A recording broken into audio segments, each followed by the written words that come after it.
जो विकास की शुरुआत आज जेवर की इस धरती से ये सेमीकंडक्टर चिप की आधारशिला यहाँ HCL फॉक्सकॉन की रखी गई है। आने वाले समय में यहाँ देखेंगे कि एक जब बड़ी इंडस्ट्री आती है किसी क्षेत्र में तो उसके कारण छोटी इंडस्ट्री भी बहुत सारी आती हैं और हजारों हजार की संख्या में रोजगार लोगों को मिलता है। तो रोजगार के भी बड़े सृजन का केंद्र आज यह जेवर की भूमि बनी है। बहुत ही ऐतिहासिक दिन रहा, बहुत ही प्रभावशाली क्षण और हमें गर्व है कि हम इस क्षण के साक्षी बने कि शायद अगले 30 सालों में जो प्रगति और जो विकास नोएडा में होने वाला है वो शायद देश के किसी कोने में नहीं होने वाला है। बहुत बड़ा कदम है और पूरे उत्तर प्रदेश नहीं बल्कि पूरे भारत के लिए बहुत ही खुशी की बात है कि आज हम इस समिट का हिस्सा हैं। यहाँ पर इसके आज शिलान्यास हुआ, बहुत अच्छा लगा एंड मैं तो कहूँगा कि अभी सिर्फ शुरुआत है और अभी तो बहुत ऐसे आयाम होने हैं और ये एक गढ़ है उत्तर प्रदेश, ये नई तस्वीर है उत्तर प्रदेश की, ये उसी की मेहनत का फल है। हमारे योगी जी बहुत अच्छा काम कर रहे हैं, हम योगी जी के साथ हैं। आज का युवा जो बेरोजगार था तो यहाँ ये खुलने पे तो कितने युवा को रोजगार मिलेगा। जो गर्ल्स हैं, बॉयज़ हैं, सब बहुत उन्नति करेंगे तो ये बहुत तरक्की का है। योगी सरकार में जो हुआ है ना, इस बात को लेकर बहुत बहुत योगी जी का आभार और 2027 में निश्चित रूप से योगी जी आएंगे। आने वाले समय में आप देखेंगे कि इसी प्रकार से जेवर भी आगे बढ़ेगा, उत्तर प्रदेश भी आगे बढ़ेगा और देश भी अंतर्राष्ट्रीय स्तर पर आगे बढ़ेगा। तो 2017 से पहले के जेवर और 2017 के बाद के जेवर में आप लोग कितना फर्क देखते हैं? बहुत फर्क है। अच्छा। क्योंकि हमारे योगी जी ने यहाँ इतना काम कर दिया है। अभी देख रहे हैं, अभी आज का युवा जो बेरोजगार था तो यहाँ ये खुलने पे तो कितने युवा को रोजगार मिलेगा। तो इससे जितना भी जो गर्ल्स हैं, बॉयज़ हैं, सब बहुत उन्नति करेंगे तो ये बहुत तरक्की का है। हमारे योगी जी बहुत अच्छा काम कर रहे हैं, हम योगी जी के साथ हैं। पूरी महिला मोर्चा, कोई सारी, कोई दादरी से है, कोई जेवर से है, यहाँ सब योगी जी के साथ हैं क्योंकि योगी जी अच्छा काम कर रहे हैं। तो अच्छे काम करने वाले के इंसान, हमारे मुख्यमंत्री ऐसे हैं कि ऐसा कहने का था कि आया ही नहीं कोई अब तक और शायद ना आएगा। तो योगी बाबा की जय। तो इस बार जेवर की जनता ने ठान लिया है 27 में फिर से जेवर में योगी आदित्यनाथ जी आएंगे, बार बार आएंगे और हर बार आएंगे।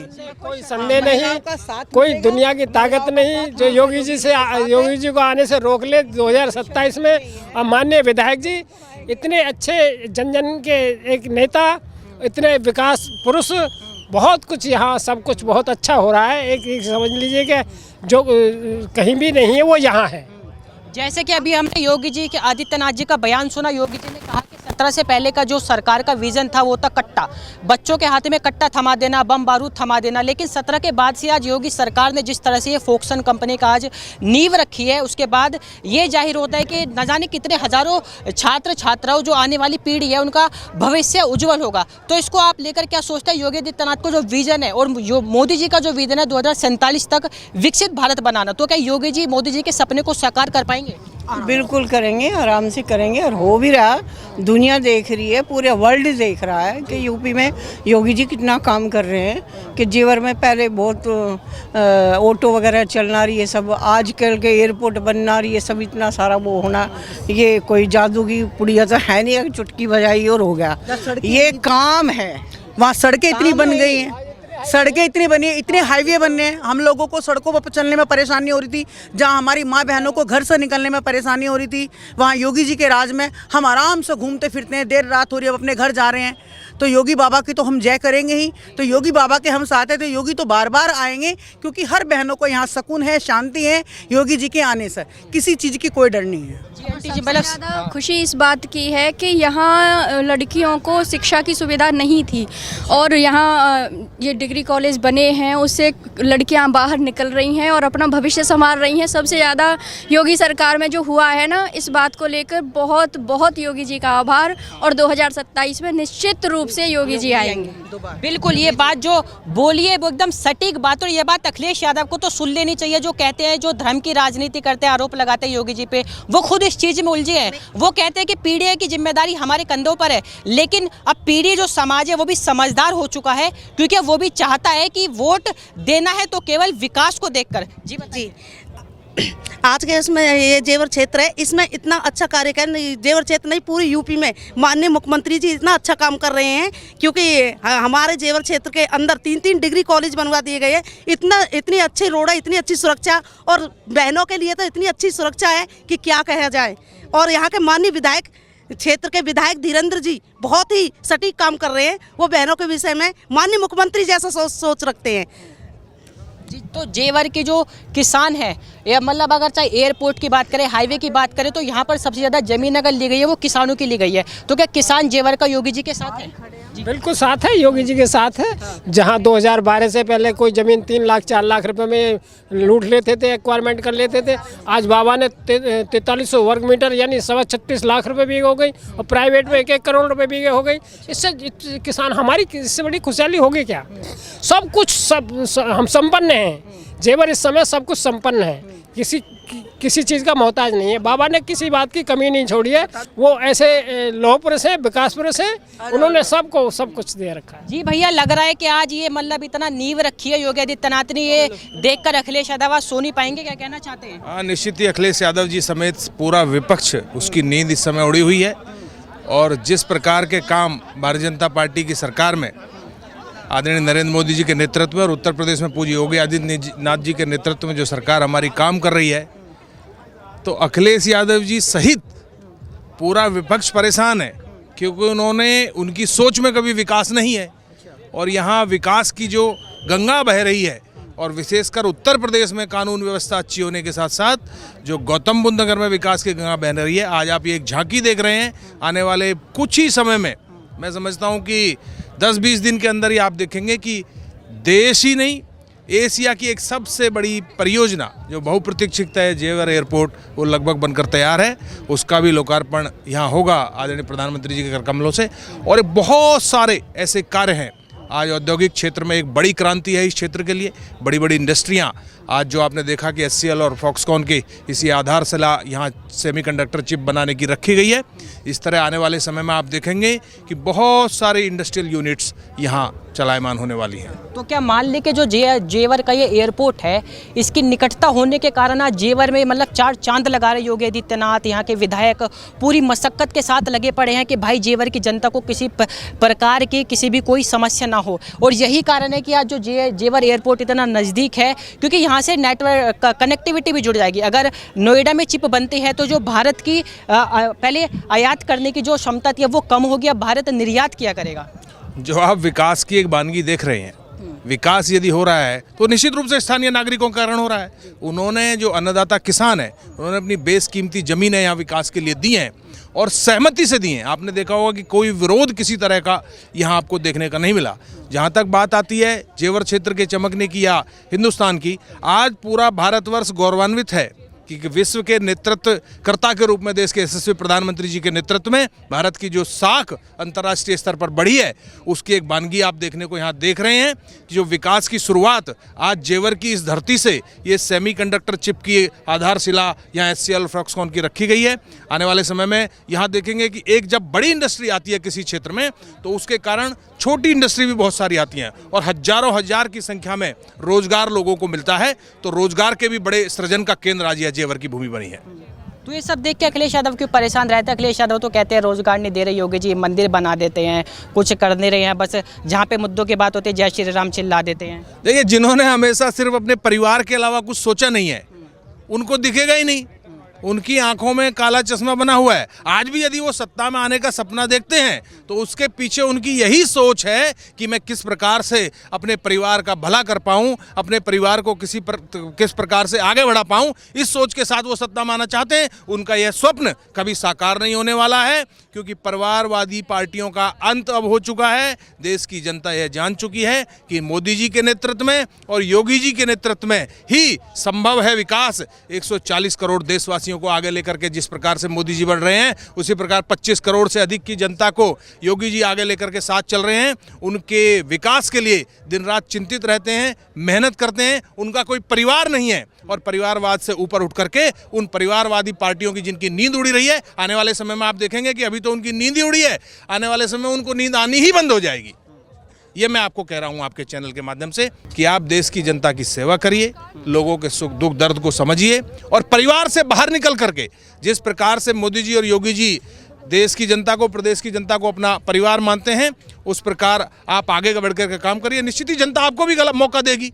और जब आपको मौका दिया तो आपने दिया क्या? कानून व्यवस्था की क्या स्थिति थी? जिस धरती पर खड़े होकर के हम आपसे बात कर रहे हैं, इस धरती पर कोई आ नहीं सकता था और दिन छुपने वाला है, दिन छिपे यहाँ से कोई निकल नहीं सकता था। हमारी माताएं बहनें आज रात के 12 बजे भी यहाँ से निकलना चाहें तो सुरक्षित जा सकते हैं। ये माहौल है, ये योगी जी के कारण है, ये मोदी जी के कुशल नेतृत्व और मार्गदर्शन के कारण है। आने वाले समय में आप देखेंगे कि इसी प्रकार से जेवर भी आगे बढ़ेगा, उत्तर प्रदेश भी आगे बढ़ेगा और देश भी अंतर्राष्ट्रीय स्तर पर आगे बढ़ेगा। धन्यवाद सर। जी सर, क्या नाम है आपका?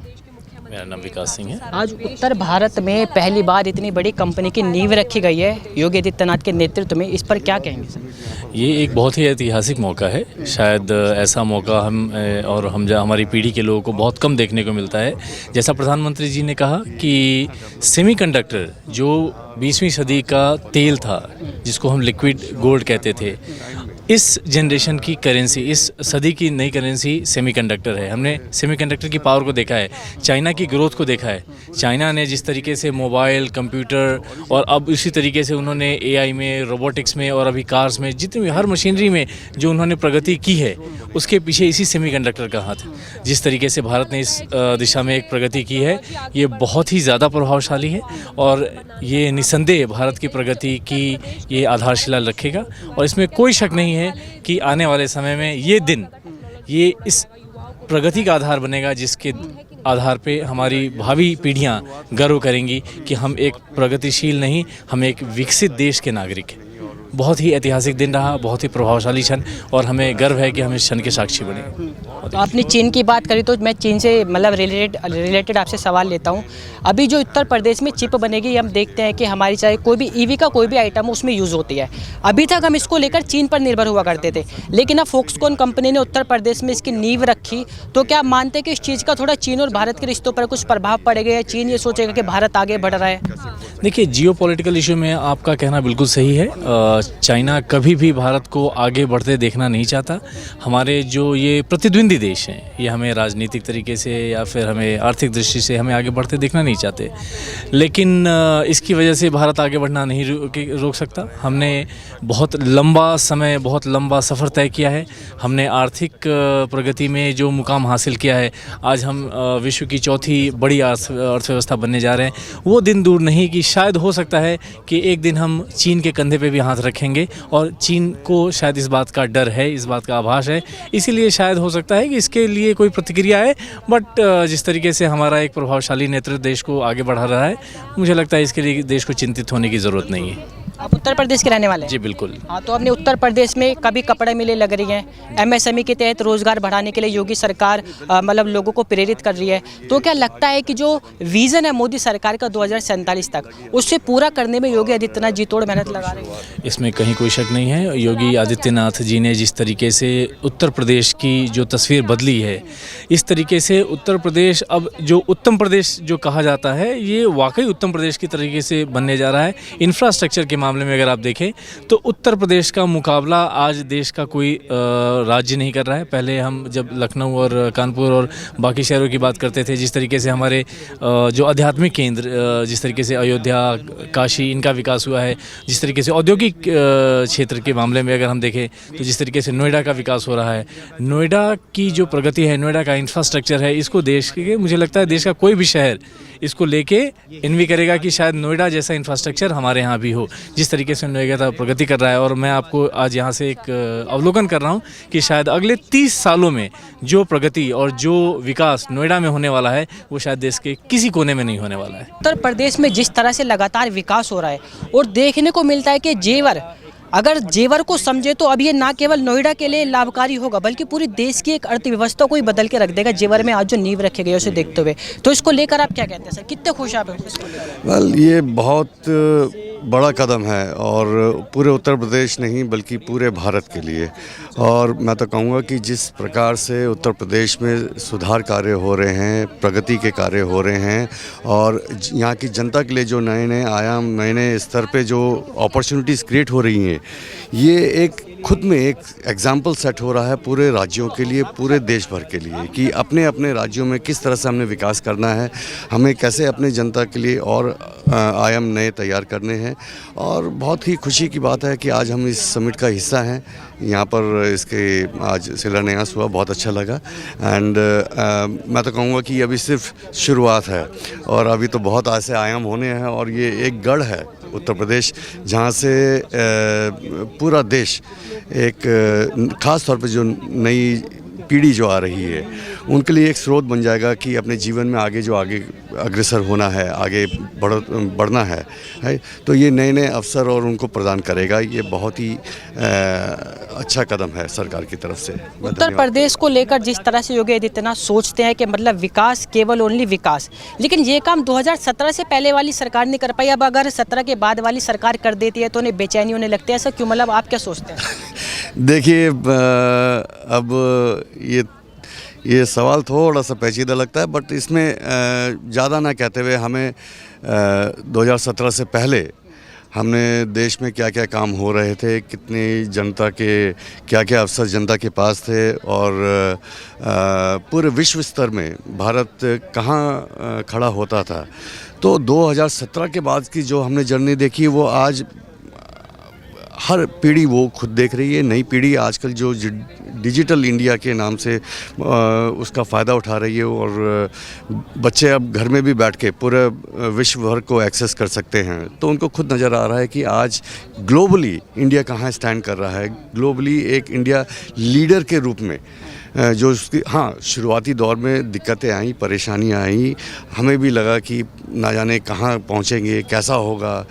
थोड़ी देखिए, कहीं भी जब हम बदलाव करना चाहते हैं तो चेंज तो अपने कंफर्ट जोन में बदलाव लाना पड़ता है, और कंफर्ट जोन जब बदलता है तो तकलीफ़ तो होती है, पर वही है कि थोड़ा सा अगर सब्र रखें और सहनशीलता बनाए रखें और उसमें हर व्यक्ति अपना छोटा छोटा भी योगदान अगर देगा तो बड़ी पिक्चर तभी बनती है, जो कि आज की सरकार बहुत बेहतरीन तरीके से कर रही है। और उत्तर प्रदेश एक जीता जागता नमूना है, ना सिर्फ बाकी राज्यों के लिए और बल्कि ग्लोबली एक उदाहरण है। तो इसलिए मतलब योगी जी हर सभा में कहता है जो उत्तर प्रदेश बीमारू राज्य से एक विकसित राज्य बन गया। एग्जैक्टली। यहाँ आप भी जानते हैं कि जैसे बार बार यहाँ कहा भी गया कि शाम ढले ये ऐसी जगह हुआ करती थी कि जहाँ लोग आना पसंद नहीं किया करते थे, घरों से बाहर निकलना नहीं पसंद करते थे। ये महिलाओं के लिए बहुत असुरक्षित था और व्यापारियों के लिए बड़ा डर बना रहता था। यहाँ पर नई नई इंडस्ट्रीज़ आना नहीं पसंद करती थी, क्योंकि उनका दबदबा इस तरह था, गुंडागर्दी कहें या किसी भी तरह के तत्व कहें जो समाज के लिए ठीक नहीं है। परंतु योगी जी के आने से जिस तरह से इस पे कार्य किया गया है, जिस तरीके से प्रशासन को सुगठित किया गया है, सुशिक्षित किया गया है, उसी का, उनकी मेहनत का ये वही नतीजा नज़र आ रहा है कि जो थोड़ा समय लगा, पर आज हम ये नई पिक्चर देख रहे हैं, ये नई तस्वीर है उत्तर प्रदेश की, ये उसी की मेहनत का फल है। और आगे मुझे पूरा भरोसा है कि आने वाले कुछ सालों में ये एक उत्तर प्रदेश जो है एक पूरे, हालांकि अभी भी, बट और बड़े पैमाने पे पूरे विश्व भर में पहचाना और जाना जाएगा। हालांकि बातें अभी भी होती हैं। फोक्सन कंपनी को लेकर आप कुछ बता सकते हैं, ताकि अगर जो मतलब युवा जैसे अब इंडस्ट्री लेंगे तो लोग इसके बारे में सर्च करेंगे, जॉब्स देखेंगे, तो उन्हें मतलब किस चीज़ की प्रिपरेशन करनी चाहिए ताकि उन्हें मतलब इस कंपनी में आने का मौका मिले? देखिए, IT सेक्टर, अब इंडियंस जो हैं, अगर हम बाहर भी अगर यूरोपियन या US मार्केट में जाकर देखेंगे तो वहाँ भी आपको इंडियंस की तादाद बहुत मिलेगी। और इंडियंस का जो ब्रेन है, जो टैलेंट है, जो कैपेसिटी है इंडियंस की, वो अनकम्पेरेबल है। वो दुर्भाग्य रहा पहले कि अवसर नहीं मिल पाए, उतने उन लोगों को नॉलेज नहीं मिल पाई, उनको सही रास्ता दिखाने वाला कोई नहीं था। परंतु अब ज़माना बदल गया है, सरकार बहुत कोशिशें कर रही हैं, और यहाँ पर अब नई पीढ़ी के लिए तो इतने अवसर हैं कि हर जानकारी उपलब्ध है और गाइडेंस अवेलेबल है, सबसे अच्छी बात। और IT इंडस्ट्री में इंडिया का कोई कंपैरिजन नहीं है। तो मैं यही कहूँगा, जो युवा पीढ़ी खास तौर पे जो IT की तरफ जा रही है, या फिर जो पीढ़ी जो अपने 12th वगैरह पास आउट करके कर रही हैं, तो आजकल IT, ना सिर्फ IT बल्कि AI का ज़माना आ गया है, बहुत इफ़ेक्टिव रोल कर रहा है। जहाँ दुनिया डर भी रही है कि एआई का दुष्प्रभाव है, परंतु उसको अगर सही मायने में, जैसे खासतौर पे योगी जी और अपने प्रधानमंत्री जी मोदी जी जिस प्रकार अपने जो सोर्सेज हैं उसका सही उपयोग कर रहे हैं, तो उसका सही यूटिलाइजेशन, कहते हैं ना कि maximum and right utilization of resources, वो जानते हैं कैसे करना है, तो उसका पूरा सदुपयोग वो उठा सकते हैं, जिसका फ़ायदा नई पीढ़ी को भी मिलेगा, उनको भी उठाना चाहिए। धन्यवाद सर।